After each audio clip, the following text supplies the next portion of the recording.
Oh, I can see it now. Roger Goodell walks up to the podium and opens up the little card that he reads from and sees the name Max Iheanachor for the first time and poops his pants.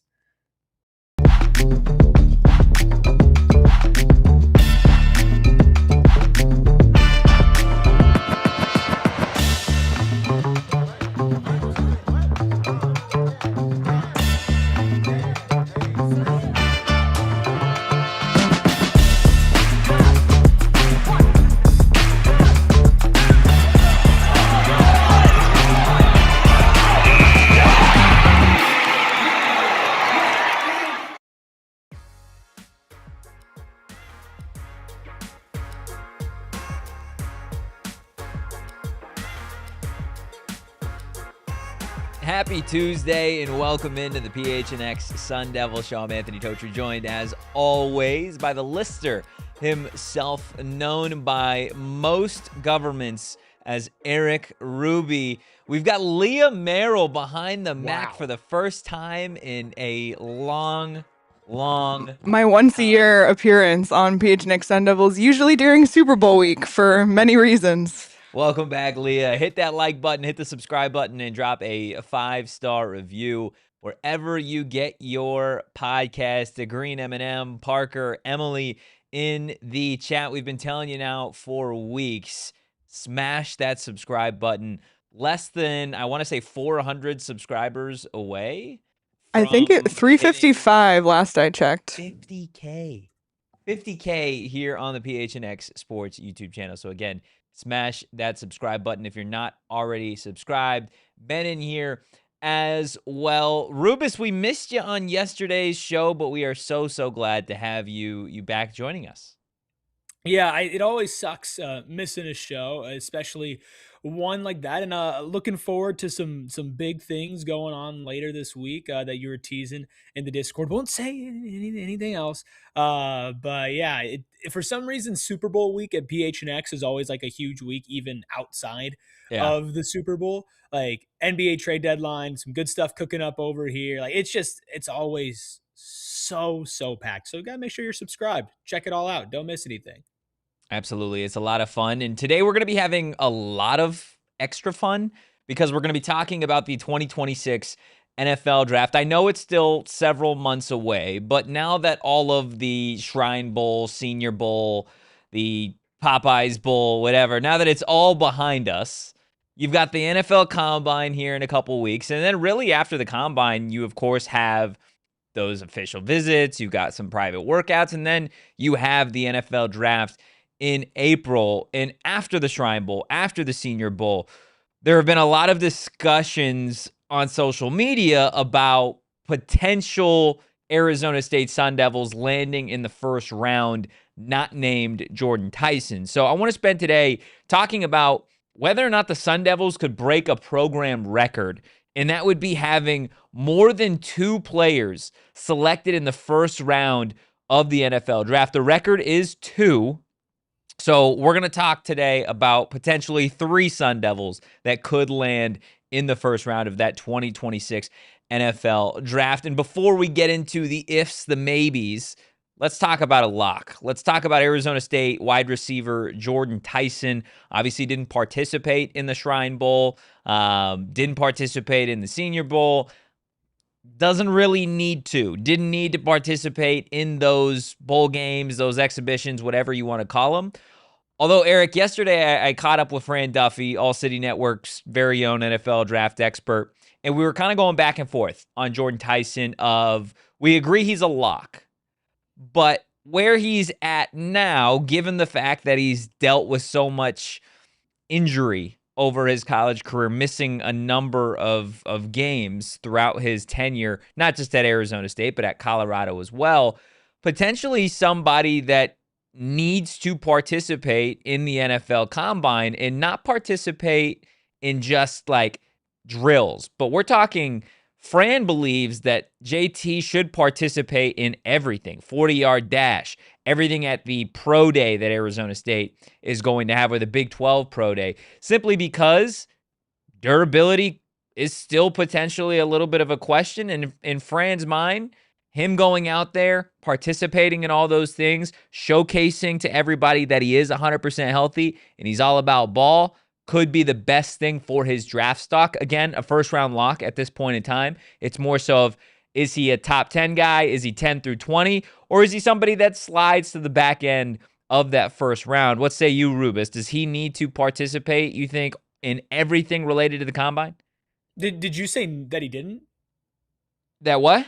That he didn't have to? Was that your take? No, I didn't really have a take on it. Just kind of going back and forth on it. I don't think it hurts him by any means. I think it would be great for him. I think because he would be so good at it.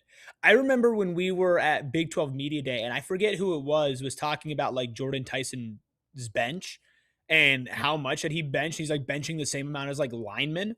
Like, and that's kind of the thing with Jordyn Tyson, where you look at some of the injuries and you're like, oh man, like injury prone guy, but they're all different injuries and some unlucky ones too. Like, I mean, the collarbone is just a freak thing that happened last or 2 seasons ago, which is unfortunate. And then, the hamstring is definitely a tough one, but it's not one that was like, okay, he tore his hamstring off the bone. Like nobody was saying that about it. And so with Tyson though, he's so fast, he's so strong, he's so skilled that in order to cement his draft spot, he should definitely do that. I do think that when you're evaluating somebody in the draft, you almost have to like try to like nitpick and like bring them down, right? Almost just be like, what's wrong with this player? What are the potential flaws of this player? And with Jordyn Tyson, there really is just one. It is the health, right? Yeah. Can he stay on the field for a full season? Because he has never done that. Even in his best seasons, he's never been on the field to end it. And so it's unfortunate, but it's also understandable from an NFL franchise standpoint. And I think you have to do everything in your power to kind of counteract that, because he's so skilled, man. I think he could go in the top 10 if a team falls in love with him. But I think a first round lock for sure. Mickey says he could definitely fall to the second round. I just don't think a guy with that amount of skills will go to the second round. I think they take a shot on him even with the injuries. I don't think it's a shot. And I hear what you're saying. Again, calling him Mickey is just, I'm sorry if that's your name, but you're the Green M&M. That's what Green you M&M, are. That's what you have been. That's what you always will be. We've done this dance before. Did we not just do this last year? Of Cam Scattaboo in shorts runs a 4.6 or whatever he ran, and it's like, oh, he's untouchable. He's somebody you can't draft in the first however many picks because it would be considered a mistake. How many times do we have to do this?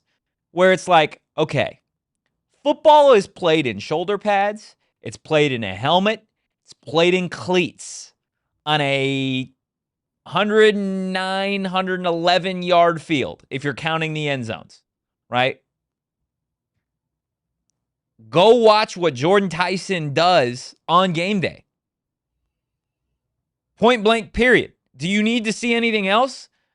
Do you watch Arizona State's offense in 2025 when Jordyn Tyson was playing versus when he wasn't playing? Because there's a big difference.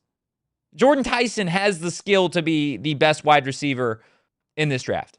In my mind, he is the best wide receiver in this draft. Somebody's going to fall in love with Carnell Tate. Not that he's not a great receiver. I think he is. I think people are going to fall in love with the logo. They're going to fall in love with the fact that, hey, it's Ohio State. Let's also not forget that at Ohio State, Carnell Tate, opposite of him, has the number one player in next year's draft in Jeremiah Smith. So Carnell Tate was never getting the opposition's number one guy, right? That was always going to Jeremiah. It's Ohio State. They play in CFP. They play in the Big Ten. People are going to be enamored with it. Why? Because that's just what people love. People love disrespecting the Big 12. People, for some reason, are going to fall in love with Lemon, right, at USC, which talented wide receiver. Does he belong in the same conversation of a Jordyn Tyson and Carnell Tate? No, he doesn't. So if somebody drafts Lemon before Tyson, I think there's a serious problem there. But all it takes is turning on the tape and seeing what this guy did when he was healthy. Yes, durability is an issue. It has been in the past. But like you said, freak instances.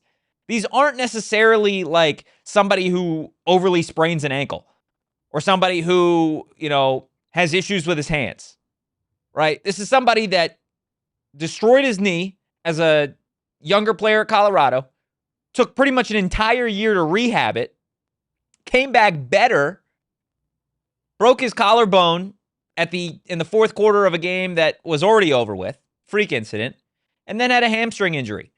Players deal with hamstrings in every sport at all points of time. That's just athletic players deal with it, right? So it's not like we're talking about somebody that's got an extensive injury history that's filled with 20 plus surgeries or something like that. We're talking about somebody who's a younger player, like uber athletic, has everything that you would want in a wide receiver one. He's not falling to the second round. I'm not going to buy that that's even remotely close to happening. I think we are going to get to a point in time, which it always feels this way, Erik, during mock draft season or draft season, where it's like the sexy thing to do in February is to be like on par. And then in March, everybody just starts to take heavy drugs, apparently, when they put out their like mock draft 5.7. And it's like Jordyn Tyson's going to go in the second round to the Carolina Panthers, and they're going to pair him up with T-Mac. Like, it's not going to happen, right? How else are you going to get your clicks, though, man? You got to think of the clicks. Yeah, come on. I'll just bully Colorado fans at that point in time. That's usually how I like to spend my March before spring ball. Well, look, with Tyson, I think when I was talking with Fran Duffy earlier this year, it was one of those things where, like, the more that he watched of Jordyn Tyson, the higher he was on him. And I think everybody will kind of be the case with that. And look, man, like, the injuries suck. And the injuries will limit where he's drafted. I don't think either of us are denying that. Let's be honest here. A fully healthy, non-injury prone or non-injured history, Jordyn Tyson is possibly a top 5 pick this year. Like, that's just the truth. But because of the injuries, that's why we're talking about, can he fall? Nobody's saying he'll fall because he can't catch, or because he can't block, or because he's not fast enough, or because he's not physical enough, or because he can't run routes. Or like this guy has made some of the most spectacular catches I've ever seen in my entire life. And I've watched a lot of sports. And so the only reason why he would fall is the injuries, right? Prove that you're fully healthy. Prove that you've worked through it, which he has with some pretty major ones. And like, look, at the end of the day, if he does fall, he will play like a first-round wide receiver in the NFL. Like Cam Scatterbu, you talk about doing that with him. Like, there's so many people that like, does he translate to the NFL, right? I bet there's a lot of people that wish that they took Cam Scatterbu a lot earlier in the draft than they did. All 32 teams. Right. And so, plus, like, you look at Arizona State now, and, like, you know, if they have 3 first-round picks, which we'll talk about today, but you already have Cam Scatterbu, you're like, okay, like, guys from that team are translating well. Let's take a shot here. Like, yeah. Jordyn Tyson's pro comp from Fran Duffy was Jackson Smith and Jigba. That is not a light comp to make. Playing in the Super Bowl on Sunday. Yeah, not just playing, starring in it. And so with Tyson, the injury sucks. It does. And it does limit where in the first round he goes.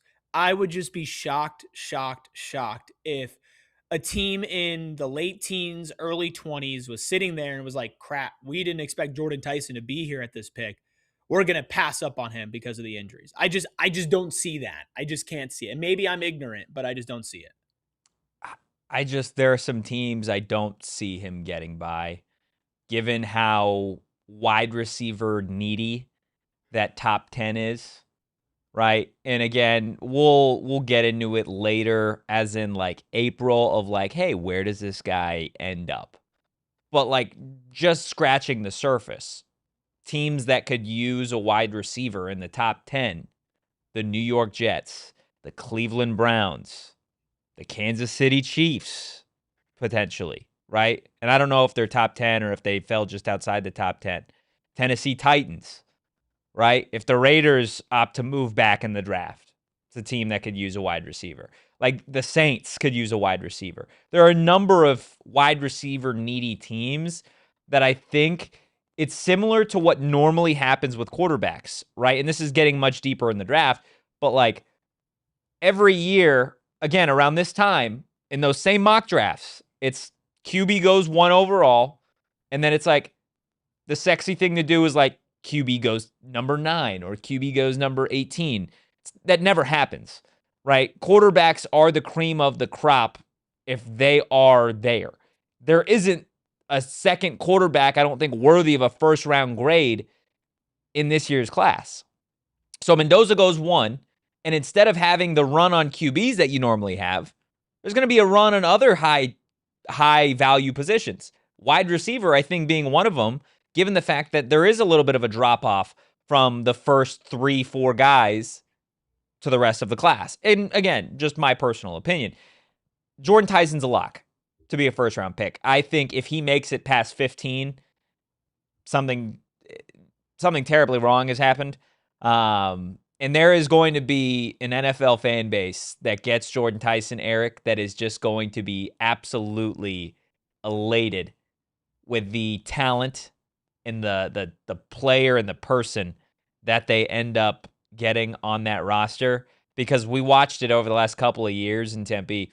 He's one special talent. Yeah, just don't go to the Cardinals, man. They'll ruin you. That's it. That's it. That's all I need to make. And as I'm saying that as a Cardinals fan, I'd love to have Jordyn Tyson on my professional team, but I don't want him ruined. So just keep him as far away as humanly possible, and he's going to be all right. Well, we will see what happens with JT. Obviously, again, we believe he is a lock to be a first-round pick, but the next two Sun Devils we're going to be discussing, they're trending in the right direction, but pretty far off from being locks. We're going to talk about them and tell you who they are on the other side of our first break. Look, I'm just going to cut to the chase here. Do you guys want a brand new Corvette? Well, if the answer is yes, maybe, or even kind of, well, our friends over at Gila River Resorts and Casinos, they've got a couple different opportunities for you. Of course, we're talking about the fabulous Corvette giveaway running January 16th through April 24th. So still plenty of time for you to win a brand spanking new Corvette for Casinos. 4 Corvettes, which means 4 chances to win big, of course, at Wild Horse Pass, Vequiva, Lone Butte, and Santan Mountain. But the big question is, well, how do you win? Well, I'm going to tell you how you guys can at the very least qualify. Fridays, 6 p.m. through 8 p.m., they've got hourly drawings for free bonus play or a finale entry. Tuesdays and Saturdays, you guys can earn 4 times the entries when you play with the card. And then Thursdays, 2 p.m. through 5 p.m., the hot seat finale qualifier. Play with the card for your shot. For more information, make sure you visit playatgila.com and don't miss your chance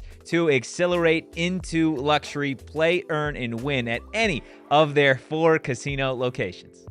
Look, I love getting things done, and I love places that help me get things done. That's where the Window Depot comes into play. Since 2002, they've been serving Arizona, and while they started with just windows, as the name would suggest, they're now way more than just a window store. I'm talking doors, skylights, cabinets, countertops, sinks, and more, with in-stock, ready-for-pickup items with the best price and the biggest inventory. No wait times, no gimmicks, just everyday low prices and ready-to-go inventory. 7 locations across Arizona, with windows proudly manufactured here locally, and locations wherever you are, whether you need a job site or whether you're just trying to do a little home renovation project. And if you need help bringing your plan to life, well, guess what? They have in-house designers that are there to help you at no extra cost. It's simple. The Window Depot is more than just a window store. Visit thewindowdepot.com, get started on your next project today, and stop by one of the Window Depot's 7 Arizona locations and see for yourself why everybody's going. Hit that like button, hit the subscribe button. Again, drop a 5-star review wherever you get your podcast. Smash that subscribe button if you haven't already. Desert Kid is in the chat. You know what that means, Rubus? School must be out early, and Mom gave him his iPad back. Welcome back, Desert Kid. We got Wes Beasy in the chat. Talking about Max, saying he was a no-star in high school, and he's going to the league. You don't got to tell me that. You got to tell Ruby that. I'm all in on the no-star, 3 stars, going to the league. Here's what gets confused about this take. Is that I never said stars are everything. I just said that stars in some cases do matter. You said they don't matter at all. That was the only thing I pushed back on. Stars this is don't never matter, going man. away. It's absolutely never going away. Why would it go away? We're going to be in the retirement home, and I'm going to be getting a call And it's going to be like, this is call from Anthony Totri. I'm going to pick it up, and you're going to be like, Sub-Zero star kid just win in the first round of the If I'm still 2094. worrying about stars of high school players at that stage in my life, I'm done. I'm done. seeing Wheel stars. me Do they into a matter? pond outside of the retirement home at that point in time. Just It's go over. ahead. You have I'm giving you clearance now. If you ever get a call from me in 2070 and I'm talking about high school 4 and 5 star athletes, that's it, man. Buy me my forever home at the nearest funeral shop and do what you got to do. I'm giving you full clearance there. Okay. There's not a great transition available Nope. for me here, but there is one guy who has been kind of on the edge of being a first round selection, at least in mock drafts and discussion. And I know I talked with Fran Duffy a little bit about him yesterday, and it's Max Iheanachor. Funny enough, the reason I say funny enough is because for the longest time, I would just call him Mad Max because pronouncing his last name was maybe the single greatest pain in my ass that I have had working at PHNX other than Erik Ruby. So to now get to this point in time to where we're talking about Max Iheanachor as potentially a first-round selection, literally during that ad break, I'm scrolling on X, and I see a Cardinals fan that says, screw it, I've seen enough. Hire a good O-line coach and draft him 34th overall, which, of course, would be right outside the first round. Somebody, Erik, that is building some serious steam to land in those first 32. Look, all credit to him. I hope he does go in the first round. This is a surprise to me, man. And maybe I'm just bad at evaluating football. Maybe that's just it. But I thought he was an NFL player. I didn't expect first round draft buzz from Max Iheanachor. Again, going back to Fran Duffy, when I was talking to him early in the season, that's a name that he brought up. And I was even a little surprised that he brought that up. Like, he watched Iheanachor tape before like Raleek Brown. And to Yeah. me, I was like, huh? Now, again, not trying to hate on Max. I always thought that Max was an NFL player, but like, a first round pick. And when you start looking at the measurables and you look at his performances in these senior bowls and the fact that, he actually hasn't played a ton of football in his life, and the fact that he's like really adjusted well and doesn't have all the miles on his body, like this is a guy that I totally understand why teams would fall in love with him, right? He's got the grit, he's got like the kind of kick-ass attitude with it, and he's got all the measurables. Man, I didn't think anybody on this offensive line this year performed well enough to be a first round pick, but maybe that was just kind of a sum of all parts and injuries and stuff going into play. The individual stats for Max look good too, as far as like not allowing a sack. So look, go for it. I'll take it. I won't lie to you. I will say I'm a little surprised. Yeah, I look, anytime you can get somebody of that size who's played a decent amount at this level, there's always going to be that conversation, especially given the athleticism, right? It's not just like he's 6'6", 330 pounds and can't move, right? He's 6'6", 330 pounds, has played a lot at Arizona State over the last 3 seasons, specifically the last 2, starting at right tackle for Arizona State. I think blocking in front of Cam Scadaboo certainly helped in 2024. Playing opposite Clayton Smith and Prince Dorba probably factored into that as well each and every day in practice, regardless of where people and pundits potentially have that edge rushing duo going, if at all, in the 2026 NFL draft. And then you throw them out there at the Senior Bowl without the rest of that offensive line, right? Without the rest of the Arizona State Sun Devils. And he shines, quite literally, to the point where if you went on your phone last week at any point during the Senior Bowl, practices, team periods, you saw a video about Max Iheanachor. You open TikTok, Instagram, you're scrolling Reels, you saw something about Max Iheanachor, right? So I think, again, there is social media buzz. If he was selected in the first round, I would still be pretty surprised. I think he's somebody that will go in the top 50, probably a second-round guy. But you never know with offensive linemen, right? Like, he could go through the NFL Combine and blow people away. We talked earlier about the fact that there's not going to necessarily be a run on quarterbacks early on in this draft. Why? Because there just isn't enough first round grades on these guys. So you could have a run on the wide receivers like we talked about. You could also have a run on offensive tackles. And if that's the case, then yeah, maybe there is a team at the end of the first round that's sitting there like, man, we love this kid.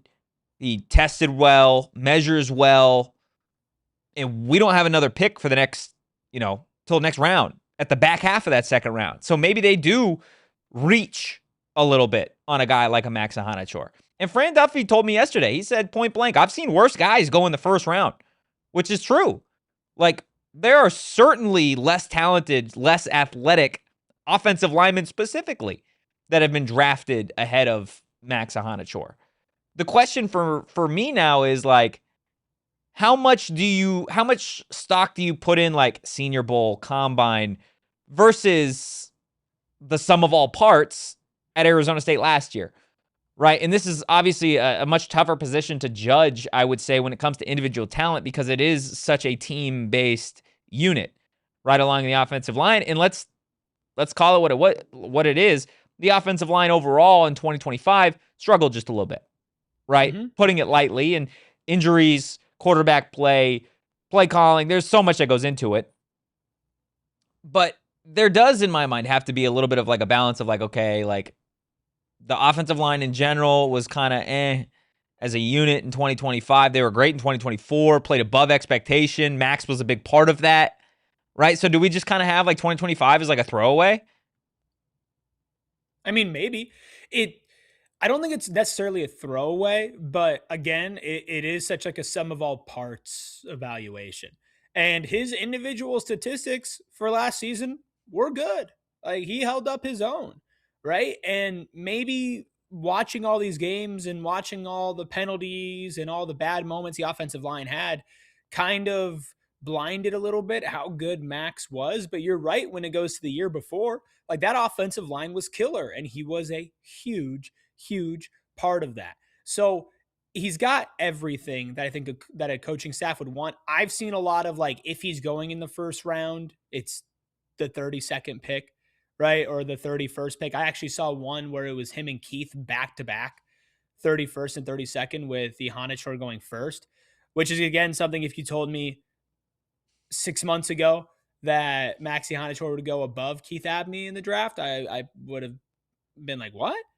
But there's people talking like, again, about JT, right? Like, what if we're sitting at it and there's a reality somewhere, right, where we're watching the draft in April and Goodell goes up, like you said in the cold open, except he doesn't poop his pants this time, and says, with the 15th pick in the NFL draft, the bibbity bobbity boo selects Max Iheanachor before Jordyn Tyson.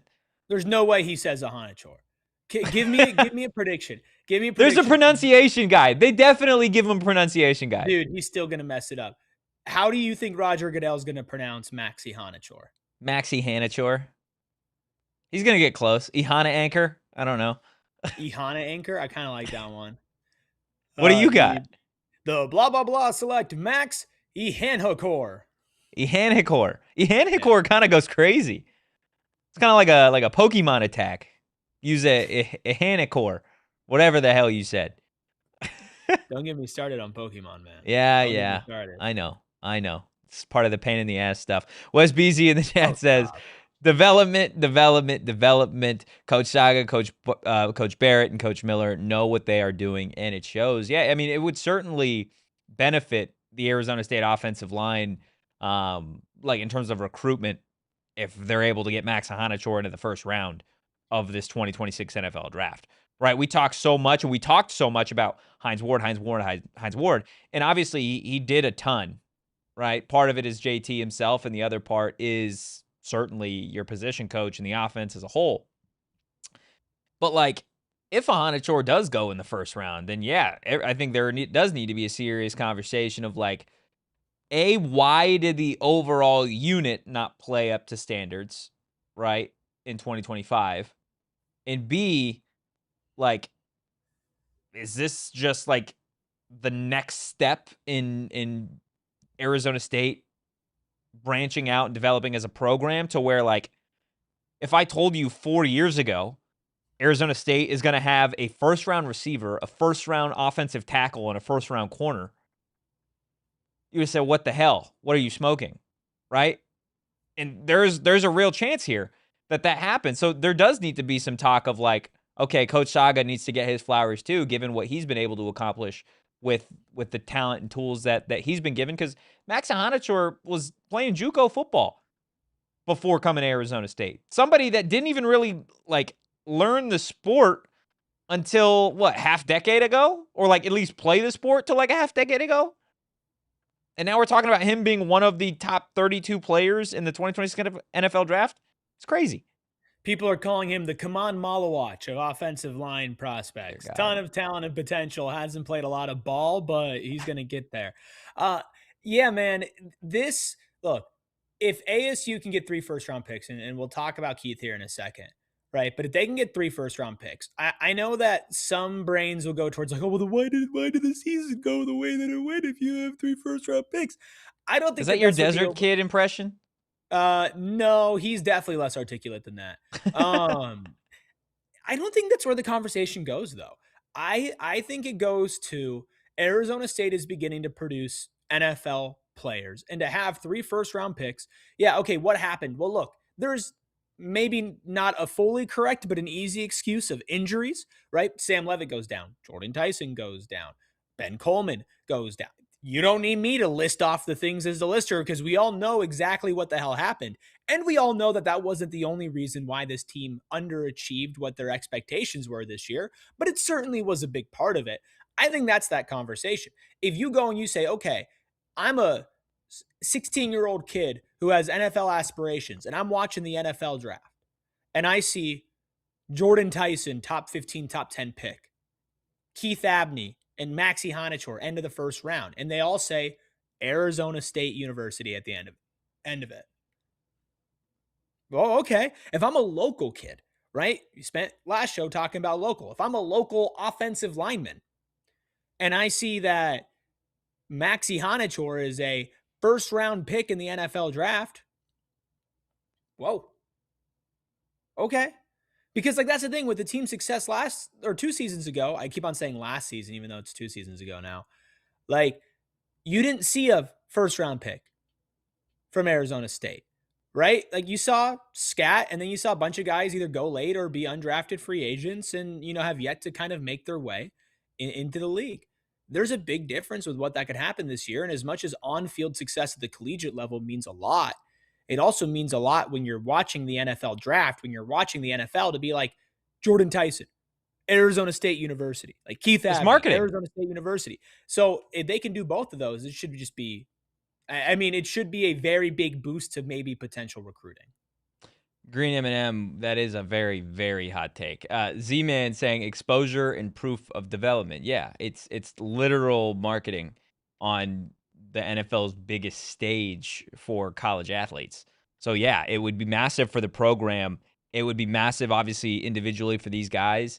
But I think we're still a little bit of a ways away from truly grasping whether or not Max Iheanachor is going to be a first-round pick or be somebody that is an early second-round selection. But because we love La La Land here, let's say you get to a point of JT and Iheanachor, they hear their names in the first round. We're going to be sitting there on the edge of our seats waiting for one more, because one more would be a program record. We're going to talk about Keith Abney potentially entering that first round on the other side of our final break.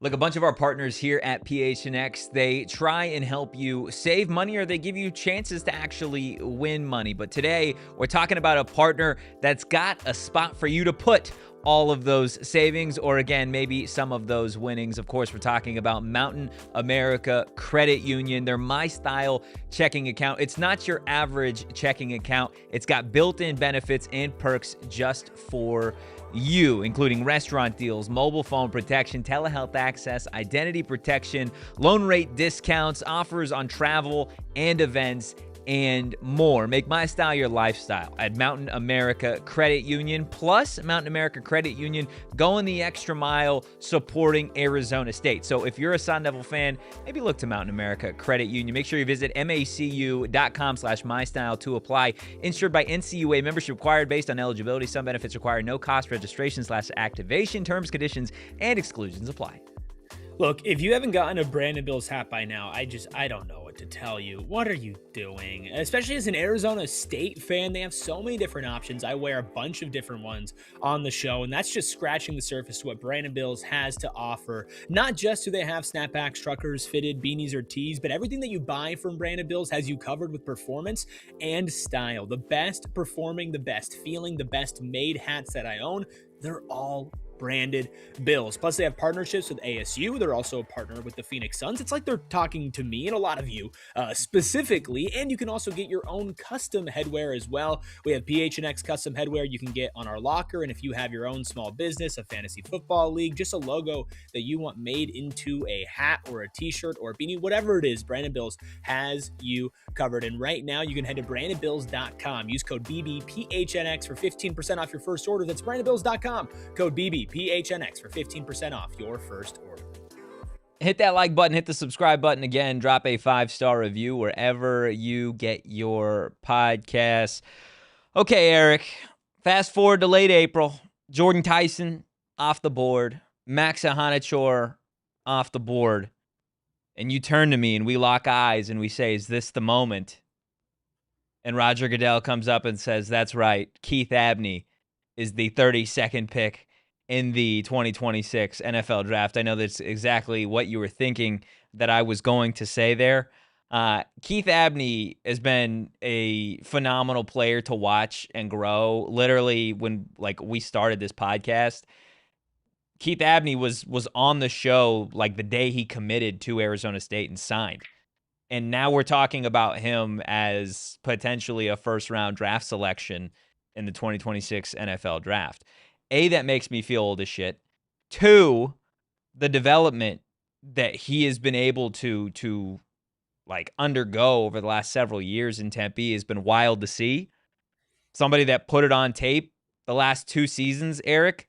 If you're, again, just evaluating tape, there probably wasn't a better corner in the conference than Keith Abney. I mean, there's an argument that Keith was the best individual player on the team last season. With including availability, including production, including the heights that he made, and including the lows that a lot of players have too. There is certainly an argument that Keith was the best individual player on Arizona State last year. That is how damn good he is. Quarterbacks were afraid to throw to him, and a lot of times when they threw to him, it was when the defensive line did get pressure and they kind of panicked. And when they threw at Keith Abney, we saw multiple times game-sealing plays, interceptions, PBUs. It gets to a point where his film and his tape is completely undeniable. He is a very good player. What's holding him back in the draft is his measurables, right? That's kind of the make or break for his first round status for me is, can he get past some of the measurables? Because the film is the film, but the NFL is the NFL, and film isn't the only thing that matters. What do you think about that potential part of where his draft stock might be impacted? It's tough, right? Because you can, and I think specifically for a guy like Keith, what more was he supposed to do, right? Somebody that came here, learned, developed, pretty much barely played his first year, if at all, then goes nuts over the last couple of years. Every day in practice, we're talking about a guy that's going top 10, top 15 in Jordyn Tyson. Well, you know who's guarding 0 out there? It's number 1. It's Keith Abney. Every single rep, every single opportunity. So that obviously played a role in why Keith was as talented and as good and as polished as he is. So he did everything you needed to do. The one thing he can't really control is the body he was born in, and it's a body that's not a prototypical NFL corner, right? Yeah. He measured under 6 foot. And in the NFL, that's a problem. That's certainly something that is going to stir teams away. I would almost guarantee that there are teams that will see what he measures at and will remove him off of their draft board. Simply based off of he's too short. Won't fit in our system. Why? Not because he can't play. Because if you do turn on the tape, you see he certainly can, but he's not big enough. Right? Yeah. And again, this is not new. Keith's been hearing that his whole life. Right? Now, where I think it gets interesting is there a team that meets with Keith, evaluates Keith, does everything with Abney and sees, well, yeah, maybe he's short in the sense of like an island perimeter corner, which he would be. But maybe it's like we have a glaring hole at nickel. We have a glaring hole for a slot corner. He's elite in coverage, great ball skills. He's a brainiac, and he's got the mentality that you want of a DB, right? Or really of an NFL player, period. That's where I could see the conversation of like, okay, someone could look past it because of all the other things, is really only if there's a conversation of like, okay, you're not a corner outside the numbers.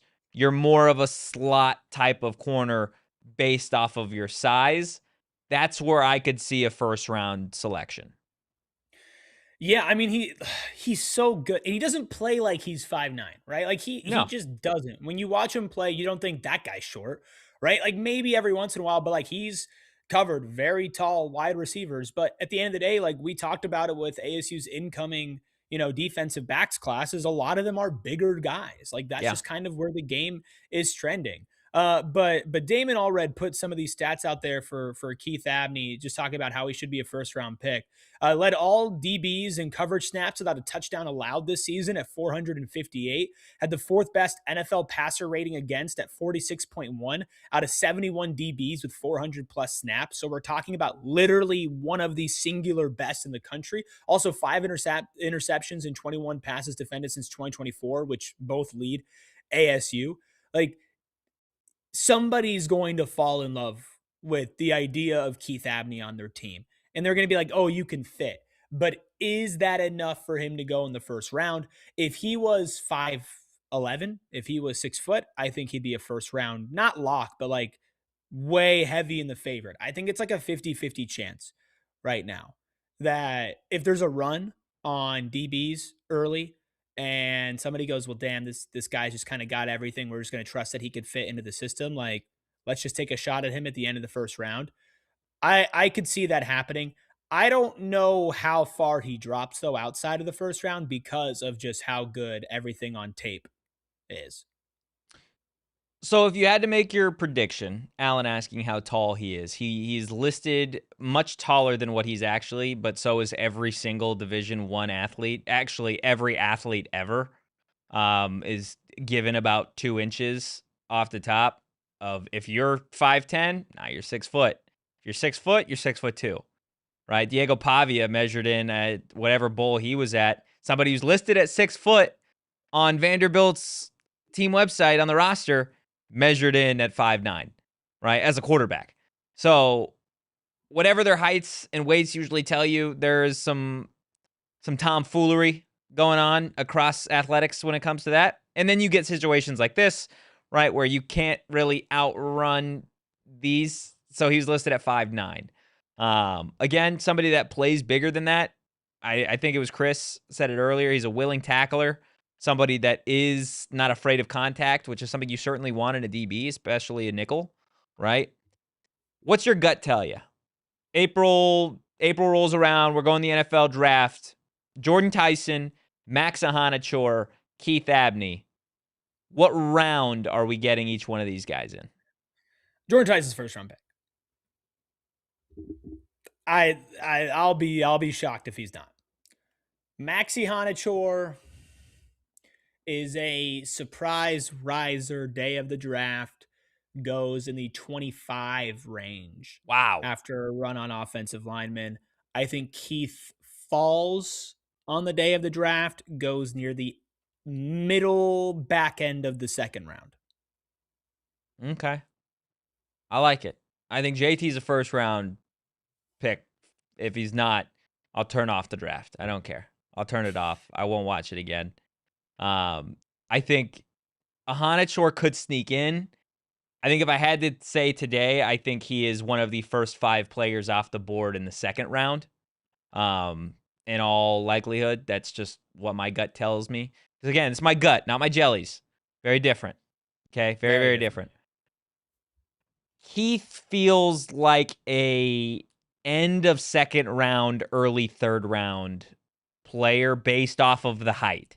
Again, not off the talent, not off the brain, off of the size, which is unfortunate that you get in these types of situations where ultimately at the end of the day, that is going to be a factor in where he is ultimately selected and how teams view him. But if we've learned anything about Kenny Dillingham's Arizona State Sun Devils that go to the league, don't doubt them just because they aren't as fast as you thought, or as fast as you wanted them, or as big as you think they need to be.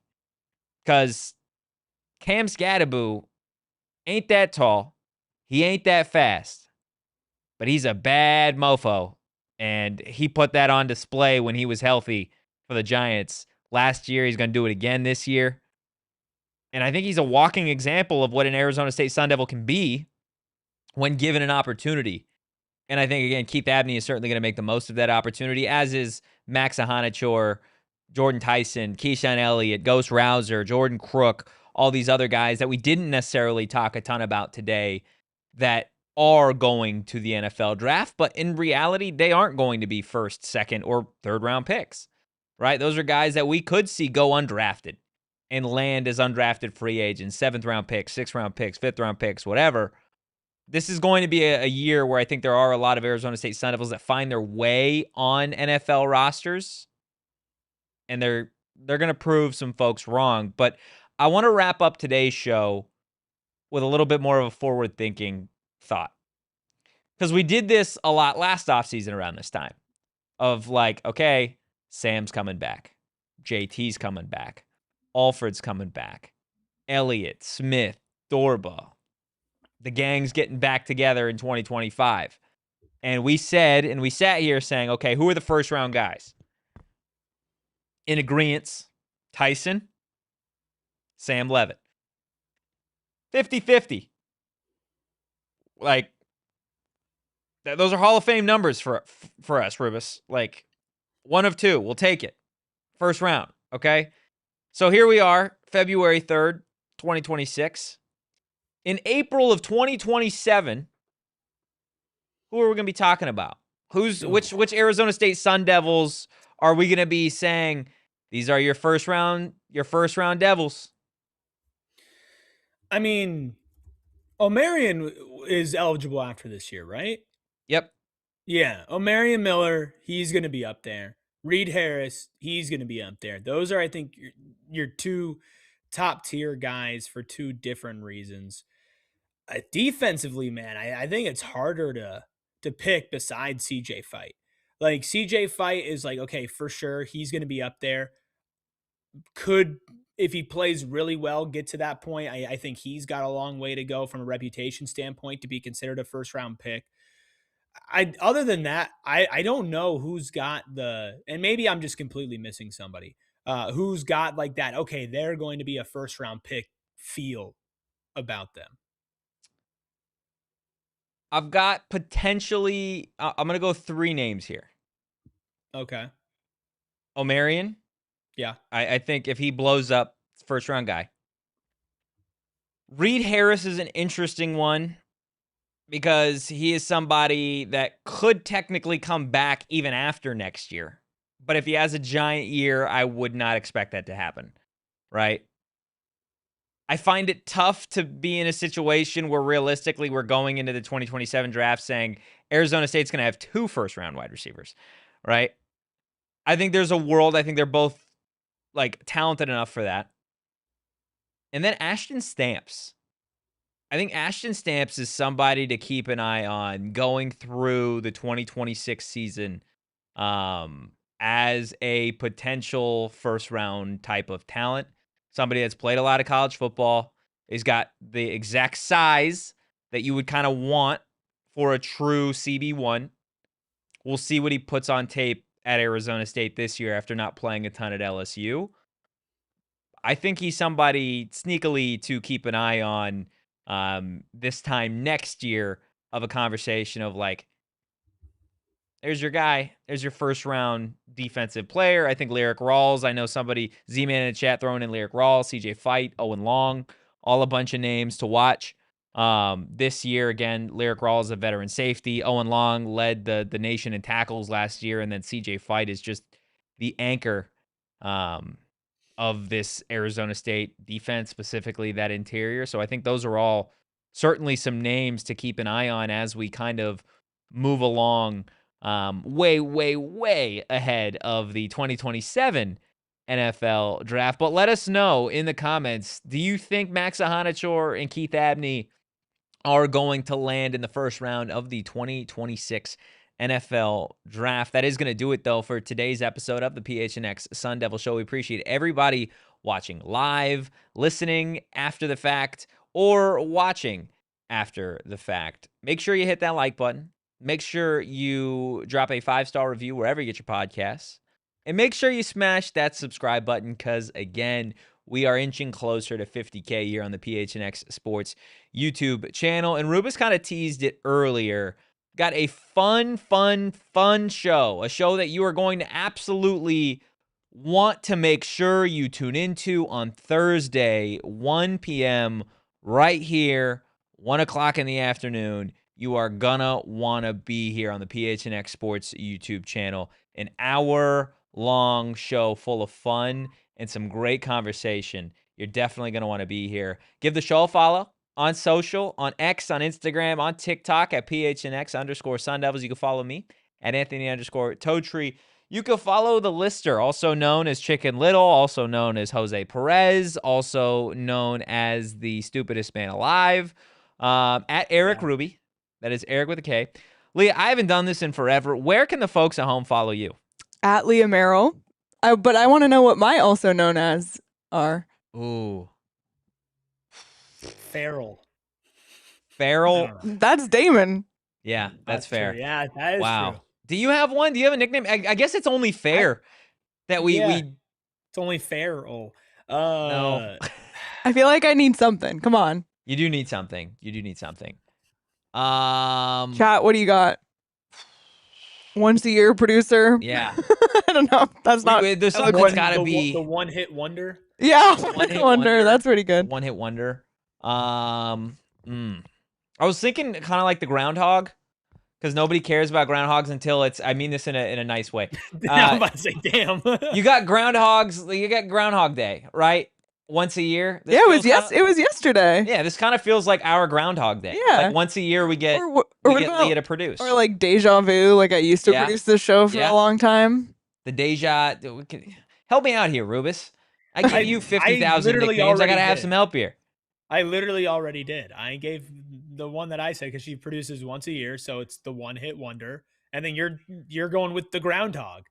All right, groundhog. Fine, I'll take it. The groundhog, the deli woman, the deli woman, all of those things, guys. We will see you on Wednesday, and we're gonna have some Arizona State sound from players. So you're gonna want to be here tomorrow as well. In the meantime, though, go Devils. Peace. We all silly like the mayor.